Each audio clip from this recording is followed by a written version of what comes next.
ہم کریں گے ہر مظلوم کی حمایت۔ بسم اللہ الرحمن الرحیم۔ السلام علیکم، میں ہوں حرین فاطمہ اور آپ دیکھ رہے ہیں حمایتی نیوز HD چینل۔ نظر ڈالتے ہیں آج کی اہم خبروں پر۔ Chairman People's Party Bilawal Bhutto کی قیادت میں پاکستانی وفد نے اقوام متحدہ کے سیکرٹری جنرل انتونیو گوتریز سے ملاقات کی اور بھارت کے خلاف پاکستان کا مقدمہ پیش کر دیا۔ بلاول بھٹو کی قیادت میں پاکستان کے وفد نے اقوام متحدہ کے نیو یارک میں واقع ہیڈ کوارٹر میں سیکرٹری جنرل انتونیو گوتریز سے ملاقات کی۔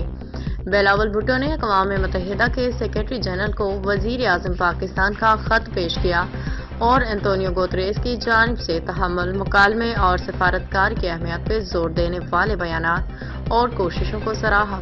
بلاول بھٹو نے 22 اپریل 2025 کو پہلگام حملے کے بعد کی صورتحال میں پاکستان کے موقف سے سیکرٹری جنرل کو آگاہ کیا۔ انہوں نے پاکستان پہ بھارت کی جانب سے بغیر کسی قابل اعتبار تحقیقات یا شواہد کے لگائے گئے بے بنیاد اور قابل وقت الزامات کو سختی سے مسترد کر دیا۔ بلاول بھٹو نے زور دے کے کہا۔ اب تک کے لیے اتنا ہی۔ مزید خبروں اور اپڈیٹ سے باخبر رہنے کے لیے دیکھتے رہیں حمایتی نیوز HD چینل۔